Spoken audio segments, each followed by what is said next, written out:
आज मैं आपको रॉबर्ट रेडफील्ड के बारे में बताने जा रही हूँ, जो कि ग्रामीण समाजशास्त्र के अंतर्गत आते हैं। रॉबर्ट रेडफील्ड का जन्म 1897 में हुआ था और उनकी मृत्यु 1998 में मतलब कि 58 में हुई थी। ये एक अमेरिकी समाजशास्त्री हैं और इन्होंने विभिन्न अवधारणाएं दी हैं तथा इनकी निम्नलिखित पुस्तकें भी हैं। सबसे पहले तो ये कि इनकी अवधारणाएं क्या है। तो इनकी अवधारणाओं के क्रम में सबसे पहला नाम आता है मेक्सिको के तेपुजलन गांव के अध्ययन के आधार पर इन्होंने सभी चीज़ों का अध्ययन किया। इन्होंने लोक समाज, लोक नगरी नृत्य, कृषक समाज व कृषक समाज समुदाय, दीर्घ परंपरा, लघु परंपरा और दीर्घ एवं लघु परंपरा दोनों का। अब इसको लोक नगरी नृत्य को इंग्लिश में फ्लोक अर्बन कंटिन्यूम कहते हैं। इंग्लिश में भी मैं इसको बताती चल रही हूँ। सबसे पहले का नाम हो गया आपका फ्लोक सोसाइटी, फिर फ्लोक अर्बन कंटिन्यूम, फिर आपका आ गया पीसेंट सोसाइटी एंड कम्युनिटी, फिर दीर्घ परंपरा एवं लघु परंपरा। इसको दीर्घ परंपरा मतलब कि ग्रेट ट्रेडिशन और लिटिल ट्रेडिशन कहते हैं। अब इनकी बुक के क्रम में आते हैं। Tepoztlan life in a Mexican village, इनकी पहली बुक है 1930 में आई। चानकुम 1934 में, the folk culture of Yucatan 1941 में, द लिटिल कम्युनिटी 1955 में, पीसेस सोसाइटी एंड कल्चर 1956 में, thinking about a civilization including India 1997 में। अब इसको याद करने के लिए सबसे पहले तेपोजलान इन अ मैक्सिकन विलेज लाइन से बुक्स के नाम मैंने बताया है, मेंशन किया है। तेपोजलान 1930 में आती है, चानकुम 1934 में आती है, फ्लोक कल्चर ऑफ युकाटन 1941 में आती है और pieces society the little community 55 में, मतलब कि 41 के बाद इनका डायरेक्ट 55 आता है। फिर उसके बाद पीसेस सोसाइटी एंड कल्चर इनकी 56 में, थिंकिंग अबाउट ए सिविलाइजेशन 1997 में। अब हम बता देते हैं कि लघु समुदाय होते क्या हैं। लघु समुदाय का तात्पर्य उन क्षेत्रीय समूह से है जिनके जीवन में समस्त पहलू आ जाते हैं। डेविस ने इसे क्षेत्रीय समूह कहते हैं। डेविस इसे क्या कहते हैं? क्षेत्रीय समूह कहते हैं। रॉबर्ट रेडफील्ड ने अपनी पुस्तक द लिटिल कम्युनिटी में, जो कि उन्होंने 1955 में लिखी, उसमें कहा कि लघु समुदाय मानवता के समस्त इतिहास में मानव जीवन का सबसे प्रबल स्वरूप है। मतलब कि सबसे पहले यही पाया जाता है, या एक ऐसा छोटा समुदाय है जिसमें, छोटा का मतलब हो गया यहाँ की जनसंख्या जो है कम है। ये एक क्षेत्रीय समुदाय है, मतलब कि एक क्षेत्र में ही निवास करते हैं। हाँ, और ये क्या होता है, सामुदायिक जीवन से मतलब क्या होता है, जुड़े होते हैं। इसमें आमने सामने का संबंध पाया जाता है। और इन्होंने जो है वो चानकोम गाँव सहित 37 परिवारों का अध्ययन किया और बोलिविया के सियोरा इंडियंस, सूडान की न्यून आदिम जाति और युकाटन की माया जाति का अध्ययन किया। ठीक है, युकाटन की माया जाति का इन्होंने अध्ययन किया है। उसके अलावा आपका आगे बढ़ते हैं हम। उसके अलावा क्या है कि इनकी विशेषताओं के बारे में पूछता है कि रॉबर्ट रेडफील्ड ने लघु समुदाय की क्या विशेषताएं बताई है। तो रॉबर्ट रेडफील्ड ने इसकी विशेषताओं के क्रम में सबसे पहले विशिष्टता को रखा है, अर्थात ये एक विशिष्ट समुदाय होता है जिसका एक अपना नाम, इतिहास, सीमा और आदि गुणों से ही आदि गुण बाहरी व्यक्ति को दिखाई देते हैं। मतलब जब हम लोग या कोई अन्य व्यक्ति इसे देखता है तो इसमें विभिन्न प्रकार के बाहरी गुण हमें दिखाई देते हैं। समुदाय की सामूहिक चेतना के रूप में प्रदर्शित होता है, मतलब कि ये सामुदायिक चेतना के रूप में हमें दिखाई देता है। लघुता इसमें होती है, स्मॉलनेस होती है, यह इतना छोटा होता है कि ये स्वयं अवलोकन की इकाई होता है। प्रत्यक्ष और प्राथमिक संबंध होते हैं। अनेक भारतीय गांव लघु समुदाय के रूप में हम देख सकते हैं। इसको इंग्लिश में स्मॉलनेस बोलते हैं। समरूपता को हम होमोजेनिटी बोलते हैं।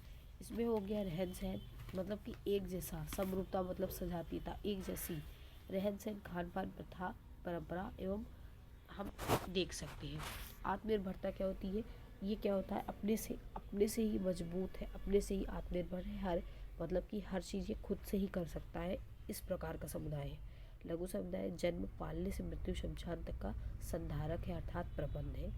इन्होंने रॉबर्ट रेडफील्ड ने कहा है। भारत में लघु समुदाय की अवधारणा का परीक्षण कहाँ से हुआ?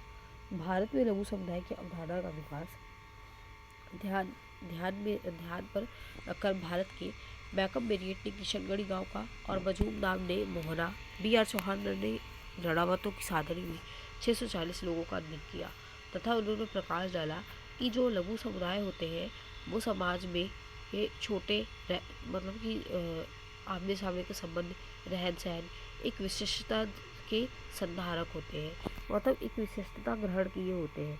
इनकी 4 विशेषताओं का वर्णन करते हुए रेडफील्ड ने अपने विचारों को रखा। B.R. चौहान ने रणवतों की सादड़ी और the remember the Rajasthan villages book लिखी है इन्होंने, और उस बुक में इन्होंने अपने विचारों को प्रकट किया है।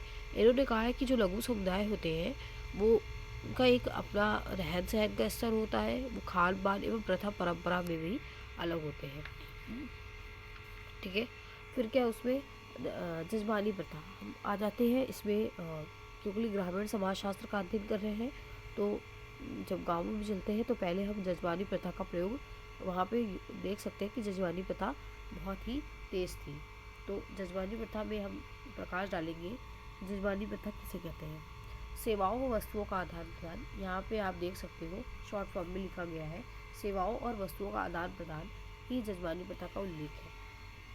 सेवाओं के बदले, सेवाओं मतलब किसी की सेवा करना, जैसे कि उसका काम कर देना या अन्य काम में उसका सहयोग करना। सहयोग तो यहाँ लेंगे नहीं। ठीक है, आगे बढ़ते हैं तो विलियम वाइजर ने द हिंदू जजमानी सिस्टम 1936 में, कब किया था? 1936 में विलियम वाइजर की बुक आई द हिंदू जजमानी सिस्टम। उन्होंने यूपी के मैनपुरी जिले के करीमपुर गांव का अध्ययन किया और अध्ययन के आधार पर उन्होंने इस पर प्रकाश डाला और कहा कि प्रत्येक जाति का एक कोई निश्चित कार्य होता है जो एक पीढ़ी से दूसरी पीढ़ी को हस्तांतरित होता चला जाता है और इस कार्य पर उसका एकाधिकार होता है। इसको एक जाति दूसरी जाति की आवश्यकताओं की पूर्ति करती है। इस व्यवस्था में गाँव में प्रत्येक जाति समूह से अन्य जाति के परिवारों के लिए कुछ विशेष निश्चित सेवाओं की व्यवस्था की गई है। इसमें प्रत्येक जाति का व्यवसाय पीढ़ी दर पीढ़ी चलता रहता है और वो अपने इस व्यवसाय को किसी पर हस्तांतरित नहीं होने देती है। इसमें हम आगे बढ़ते हैं तो हमें दिखाई देगा कि जो कमीन होता है इसमें 2 लोग होते हैं, एक कमीन होता है, एक दूसरा होता है जजमान। कमीन अर्थात होता है सेवा प्रदाता जाति। प्रदाता का मतलब हो गया जो सेवा दे रही है, और जजमान हो गया सेवा ग्रहण जाति जो कि सेवा ले रही है। तो इसमें सेवाओं का आदान प्रदान, जजमान क्या करता है? सेवा ले लेता है और उसको कुछ वस्तुएं दे देता है। जैसे कि पहले क्या होता था, अनाज वगैरह देकर उससे काम करवा लिए जाते थे, पैसे नहीं दिए जाते थे। हाँ, अब इस जजमानी प्रथा का किसने अध्ययन किया? तो इसमें सबसे पहले आते हैं Wiser, Lewis Arthur, Yogendra Singh Reddy और एम एन श्रीनिवास व दुबे। ऐसे इस प्रकार के राइटर इसमें हम देख सकते हैं। महाराष्ट्र में से बलूरे, मद्रास में मिरासी और मैसूर में से अद्य कहते हैं। इसमें एक ही जाति के संबंध क्षैतिज लेकिन जाति के पारस्परिक संबंध लंबवत होते हैं। यह आनुवांशिक है, परंपरागत व्यवस्था होती है इसमें। ऑस्कर लेविस ने साभोजी संबंध मतलब विलेज इन नॉर्थ इंडिया का अध्ययन इन्होंने बुक लिखी है और इन्होंने रामपुर गांव का अध्ययन किया। आगरा के पास रामपुर है, गांव का अध्ययन किया। किसने किया? लेविस ने अध्ययन किया। ठीक है, ऑस्कर लेविस ने अध्ययन किया और इन्होंने निर्धनता की संस्कृति भी दी थी। ठीक है, फिर इसके बाद इन्होंने क्या किया? रामपुर गांव के जाट मुख्य जाटों का अध्ययन किया और उन्होंने जाटों के आधार पर कहा कि जाट जो होते हैं वो मुख्य जजमान होते हैं। जजमान का मतलब यहाँ पे हो गया वो जाति जो कि सेवा ग्रहण करती है, सेवा लेती है। ठीक है, हाँ, इस व्यवस्था में गाँव के में प्रत्येक जाति समूह में अन्य जातियों के परिवारों के लिए कुछ विशेष निश्चित सेवाओं की व्यवस्था की गई है। जैसे कि धोबी क्या करेगा? कपड़े ही धुलेगा, और जो होते हैं, जो चर्मकार होता है वो क्या करते हैं? चमड़े के सामान बनाता है। कुछ ऐसे लोग होते हैं जो मिट्टी के बर्तन बनाते हैं, और भी लोग होते हैं जैसे कि घरों में काम करने वाले, बर्तन वगैरह। तो इस प्रकार से उन लोगों ने बांट दिए हैं और सबका एक निश्चित कार्य होता है और वही उनके द्वारा किया जाता है और उनको इन कार्यों के बदले कुछ क्या करते हैं?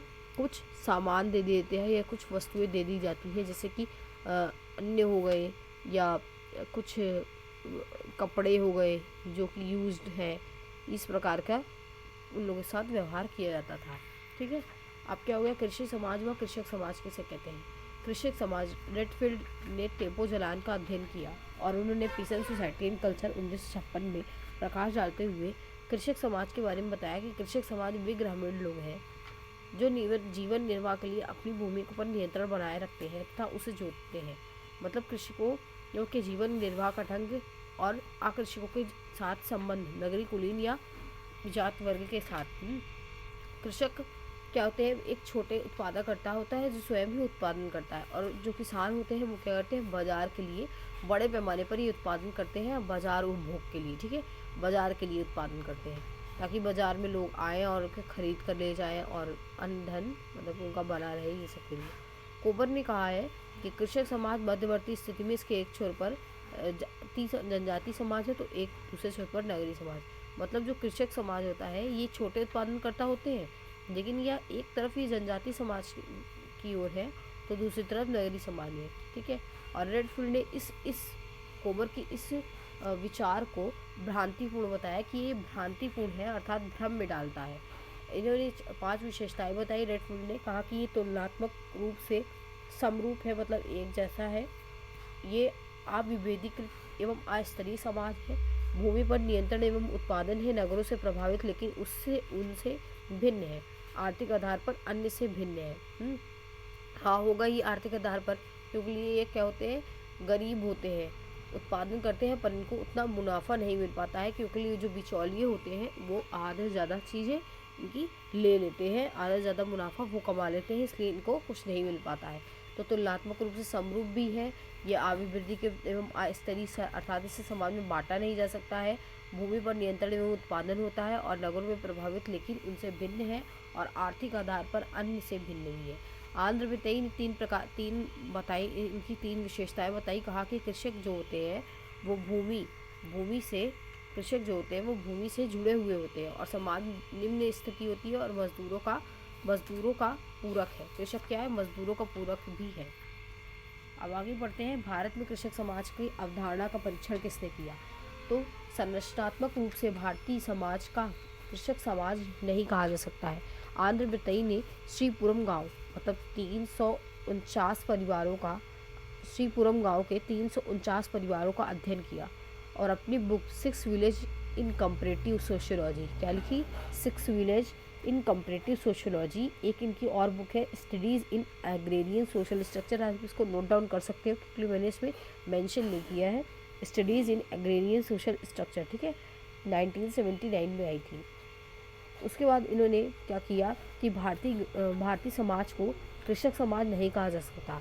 रेडफील्ड ने बताया कि सभी लोग कृषक होते हैं लेकिन भारत में महिलाएं कृषि नहीं करती हैं। बितई ने भारत में महिलाएं नहीं करती हैं। बितई ने भारतीय समाज को 3 भागों नगरीय, कृषक और जनजातीय समाज में विभाजित किया। इस प्रकार बितई के अनुसार कृषक समाज की अवधारणा भारत में फिट नहीं बैठती है। गिलबर्ट एटिनो ने तंजौर के किलाउर में कृषकों के गांव की बात की और बी.एन. चौहान ने कहा कि रेडफील्ड ने 2 वर्ग बताए, एक है कृषक वर्ग, रेडफील्ड ने 2 वर्ग बता दिए यहाँ पर, एक है कृषक वर्ग और दूसरा है कुलीन वर्ग। उसके बाद हम आते हैं कृषक समाज पर एग्रेरियन सोसाइटी। आंध्र वितई ने स्टडीज़ इन एग्रेरियन सोशल स्ट्रक्चर 1979 में प्रस्तुत की। यह ग्रामीण क्षेत्र में कृषि कार्य करने वाले लोगों के मध्य सामाजिक संबंधों की जटिलता है। स्टडीज़ इन एग्रेरियन सोशल स्ट्रक्चर तो आपको बताई दी गई है या है। फिर उसके बाद क्या है, माइकल यंग भूमि जातियाँ पैदा करती हैं तथा मशीनें वर्ग बनाती हैं। डैनियल थर्नर ने the agrarian prospect in India land and labour in India 1962 में कहा कि सबसे ऊपर भूमिदार है, मतलब कि जिसके पास भूमि होती है वो है, इसके नीचे सरदार और सबसे नीचे बटाईदार या भूमिहीन श्रमिकों का जन समूह है। मालिक किसान एवं मजदूर, बटाईदार एवं बट्टेदारों को मजदूरों में शामिल किया गया है। काश्तकार कौन होते हैं? जो ये वाला कॉन्सेप्ट आपको एक बार फिर से बताना कि माइकल यंग के अनुसार भूमि जातियाँ पैदा करती है तथा मशीनें वर्ग बनाती हैं। इसको ये कोटेशन है, आप इसको तुरंत नोट डाउन करके आप इसको याद कर लीजिए, एग्ज़ाम में बहुत ही बार पूछा गया है। माइकल यंग ने क्या बोला है? तो इन्होंने बोला भूमि जो होती है वो जातियाँ पैदा करती है और मशीनें जो है वो वर्ग बनाती है। ठीक है। उसके अलावा क्या है, अगर इसको डिटेल में जाए तो इसका अर्थ ये होगा कि जो भूमियाँ होती हैं, भूमि जो होती है वो जातियाँ पैदा करती है। मतलब माइकल यंग यहाँ सीधा सीधा कह रहे हैं कि जो भूमि से जुड़े लोग होते हैं, जैसे कृषक हो गए, ज़मींदार हो गए, तो ये अलग अलग, वो अलग अलग क्या करती है, जातियाँ बना रही है। ज़मींदार अलग है, कृषक अलग है, छोटे किसान अलग है, मजदूर अलग है, श्रमिक अलग है। तो इस प्रकार वो बांटती चली जाती है। और मशीन जो होती है वो वर्ग बनाती है। मतलब हम सीधे सीधे कह सकते हैं कि गाँवों में ज़मीन होती है, भूमियाँ होती है, और गाँव में अलग अलग प्रकार से लोग बटे होते हैं। जैसे जनजाति समाज, जनजाति लोग होते हैं, और गरीब होते हैं, मध्यम वर्ग, उच्च वर्ग, निम्न वर्ग, इस प्रकार से। और मशीन जो होती है वो वर्ग बनाती है। वर्ग कैसे बनाती है, शिक्षित, स्पेशलिस्ट, जो स्पेशलिस्ट हुआ शिक्षा के, एजुकेशन के फील्ड में, मशीन के फील्ड में, और जो इसी में जो है मैनेजर, ऐसे करके बांटते नहीं। तो इस प्रकार से ये डेनियल थर्नर मतलब माइकल यंग बोल रहे हैं। अब डेनियल थर्नर क्या बोलते हैं, the agrarian prospect in India, land and labour in India. ठीक है, इनकी बुक है the agrarian prospect in India, land and labour in India. 1962 में ये आई थी। इन्होंने कहा कि सबसे ऊपर भूमिदार होता है, उसके नीचे एक सरदार होता है, फिर उसके मतलब भूमिदार जिसके पास भूमि है, फिर उसके बाद एक सरदार होगा, उसके नीचे बटाईदार होंगे, उसके नीचे भूमिहीन श्रमिक या जनसमूह होंगे। मालिक, किसान, मजदूर, तीन प्रकार के इन्होंने डेनियल थर्नर ने बांटा है। मालिक, किसान, मजदूर की संज्ञा दी है। बटाईदार एवं पट्टेदारों को मजदूरों में शामिल किया गया है। काश्तकार कौन होते हैं, जो व्यक्ति मतलब कि भूस्वामियों से भूमि प्राप्त कर खेती करते हैं, काश्तकार कहलाते हैं। मतलब कि पहले क्या था कि कुछ किसान, कुछ लोग क्या करते थे, भूमि को ले लेते थे और उनको क्या करते थे, उनका किराया दे देते थे, और उसके बाद उस भूमि पर अपना काम शुरू करके खेती करना या धान उगाना, ये सब करते थे। ठीक है। अब इसी में काश्तकार को निम्न के 3 भागों में बांट दिया गया है, बेदखल काश्तकार, यथेच्छ काश्तकार और उप काश्तकार। बेदखल कौन होता है, निश्चित दर लेकिन मतलब निश्चित दर लेकिन भूमि से बेदखल एवं लगान बढ़ाने का अधिकार नहीं। ठीक है। फिर ये बेदखल हो गए हैं और इनकी जो दर होगी वो निश्चित होगी। यथेच्छ कार कौन कौन होते हैं, इनको कभी भी हटाया नहीं जा सकता, वो लगान बढ़ाया जा सकता है। ठीक है, एक ऐसा काश्तकार है। फिर तीसरा जो उप काश्तकार, काश्तकार के अधीन, मतलब ये हमेशा काश्तकार के अधीन होगा, इसको कुछ मतलब इसके बारे में कुछ कहा नहीं जा सकता। अगर हम आगे बढ़ते हैं तो हम आगे बढ़कर देखते हैं कि ग्रामीण समाजशास्त्र के 4 जो अवधारणाएं हमें स्पष्ट रूप से दिखाई देती है। कृषक संरचना भारत में, मतलब भारत में कैसी कृषक संरचना है। फिर ग्रामीण भारत में जाति एवं वर्ग कैसे हैं। औपनिवेशिक भू राजस्व व्यवस्था कैसी थी, और आज़ादी के बाद भूमि सुधार क्या क्या हुए। मालिक कृषक संरचना भारत में तो हमने देख लिया है, अब इसको आगे भी हम देखेंगे। 3 प्रकार के ये बढ़ जाते हैं। इस पर सबसे पहला, अब अगर आप कृषक संरचना भारत में देखें तो ये 3 प्रकार से बढ़ जाते हैं। इसमें सबसे पहले याद आता है आपका मालिक, जमींदार। मालिक या हम कहें जमींदार, जिसके पास भूमि अधिक होती है। और बटाईदार कौन होता है, कृषक, खेती कृषि। फिर भूमिहीन या श्रमिक, जो मजदूर होते हैं, जो उस भूमि पर, उनके पास भूमि नहीं है, उस भूमि जो उधार लेंगे या उनके द्वारा रखे जाएंगे, वो क्या होते हैं, मजदूर, गरीब किसान। ठीक है। डेनियल थर्नर ने मालिक, किसान, मजदूर की संज्ञा दी है। औपनिवेशिक काल में भारत में भू राजस्व व्यवस्था। अब यहाँ पे सेकंड आपका क्या था कि ग्रामीण भारत औपनिवेशिक जाति वर्ग वाला हो गया, कि 3 भागों में बांट दिया इन्होंने। कौन कौन से वर्ग थे, मालिक, किसान, मजदूर, डेनियल थर्नर ने। उसके अलावा क्या है, औपनिवेशिक भू राजस्व व्यवस्था। औपनिवेशिक काल में मतलब जब भारत में अंग्रेजों का आगमन हो गया और हम बात करने लगे चार्टर्स वगैरह की, तो जब ये सब होने लगा तब कैसी थी, भारत किसी अन्य देश का उपनिवेश बन गया। उन्होंने क्या किया, अब क्या हुआ, यहाँ पे भू राजस्व व्यवस्था बहुत ही ज़्यादा खराब हुई और इन्होंने 3-4 व्यवस्थाओं के रूप में इसे बांट दिया। सबसे पहले आती है आपकी जमींदारी प्रथा। जमींदारी प्रथा का वर्णन कार्ल मार्निस ने 1793 में बंगाल व बिहार रियासतों में जमींदारी प्रथा वह होती है जिसमें भूमि का स्थायी स्वामी जमींदार को माना जाता है। वह अपने अपने अपने अधीनस्थ कृषकों से लगान वसूल कर अंग्रेजों को जमा करवाता है। इसमें क्या था, देखिए, कार्ल वालिस के समय 1793 में बंगाल व बिहार रियासतों में जमींदारी प्रथा का वर्णन यहाँ पे सीधे दिखाई पड़ता है। जमींदारी प्रथा क्या होती है, जमींदार वो होते हैं जिनके पास भूमि होती है। ये क्या करते हैं, भूमि को दे दिया और अधीनस्थ कृषक जो होंगे उस पर खेती करेंगे, धान उगाएंगे या अन्य जो भी कहा गया उसको, और उसके बाद वो जो भी धान या कृषि जो भी हमें निकला उसमें से गेहूँ चावल जो भी निकला वो अंग्रेजों को जमा करवाएंगे लगान के रूप में। सॉरी। उसके अलावा क्या है कि रैयतवाड़ी व्यवस्था आपकी आगे। तेलुगु में रैयत का अर्थ होता है कृषक। दक्षिण क्षेत्र में होता है कुछ सीधे ब्रिटिश शासन के अधीन थे जिसमें भू प्रबंध रैयतवाड़ी व्यवस्था थी। कृषक मालिक होता था, स्वयं कर देता था रैयतवाड़ी व्यवस्था में। थॉमस मुंडो ने 1792 में इसका वर्णन किया और ये मद्रास में शुरू हुआ था। मुंबई, बिहार, असम, कुर्ग, ये सब प्रांतों में ये फैल गया। उसके बाद आती है आपकी महलवाड़ी व्यवस्था। महलवाड़ी क्या व्यवस्था थी, 1833 में आगरा अवध में। महल का अर्थ होता है गांव या गांवों का समूह।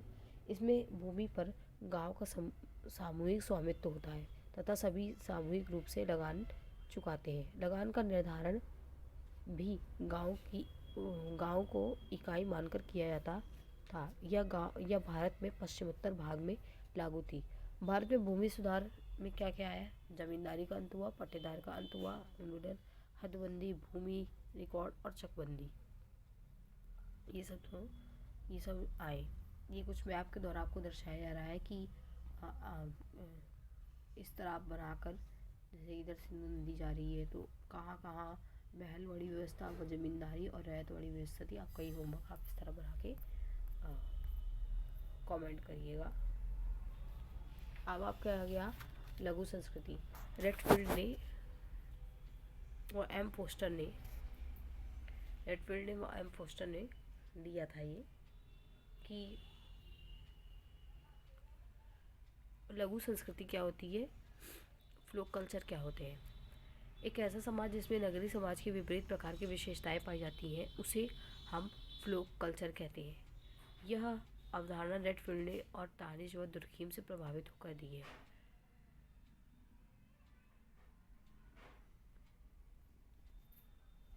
डॉक्टर संपूर्णानंद ने लोक संस्कृति मतलब फ्लोक कल्चर को वह जीती जाती चीज़ है जिसमें लोगों की आत्मा बोलती है। तत्व क्या है, लोक ज्ञान, मनोरंजन और नीतियाँ। गुट समाज किसे कहते हैं, गुट समाज का वर्णन आर फर्थ ने दिया था। Introduction to function in India and overseas Indian society 1957 में। ओवरसीज से आप याद कर सकते हो कि ये आर फर्थ की किताब है और इन्होंने गुट समाज का अध्ययन किया। सबसे पहले इन्होंने इसे कहा कि ये आकार छोटा होता है, सार्वभौमिक होता है, सदस्य ऐच्छिक होते हैं, उद्देश्य होता है इसका एक समान और सामान्य निर्माण विशिष्ट होता है। लेविस ने, अभी मैंने बताया था कि ऑस्कर डेविस ने रामपुर जो कि आगरा के पास है उसका अध्ययन किया और village life in north India का 1957 में, और इसके अनिवार्य तत्व के रूप में इन्होंने संगठन, आत्मनिर्भरता और आर्थिक संपन्नता के बारे में बताया। दुबे ने कहा कि भारत में प्रबल जाति नहीं गुट होते हैं, प्रबल जाति नहीं होती गुट होते हैं। प्रबल जाति डोमिनेंट कास्ट का वर्णन जो है वो एम.एन. श्रीनिवास ने 1957 में अपनी पुस्तक social structure of a Mysore village में किया। और इन्होंने कहा कि किसी क्षेत्र या गांव में अधिक जातियां होने पर भी किसी एक जाति का प्रभुत्व हो तो इसे हम प्रबल जाति कहते हैं। जैसे कि इन्होंने संस्कृतिकरण का सिद्धांत दिया, लौकिकरण का दिया, पश्चिमीकरण कर दिया और अन्य सिद्धांत इन्होंने दिए। उसी प्रकार इन्होंने प्रबल जाति मतलब डोमिनेंट कास्ट का भी दिया। और संस्कृतिकरण के अपने सिद्धांत में इन्होंने प्रबल का वर्णन किया है, प्रबल जाति का। प्रबल जाति वो जाति होती है जो कि क्या करती है, एक अन्य जातियों पर अपना प्रभुत्व बनाए रखने का पूरा पूरा प्रयास करती है। तो यहाँ पे आपका ये ख़त्म हो रहा है पूरा। मैंने इसको ग्रामीण समाजशास्त्र आपका ख़त्म कर दिया है।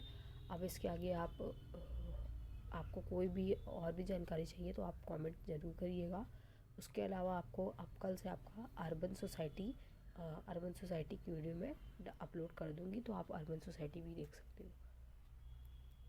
और thank you for watching my channel. Do like, share and subscribe my channel. Thank you.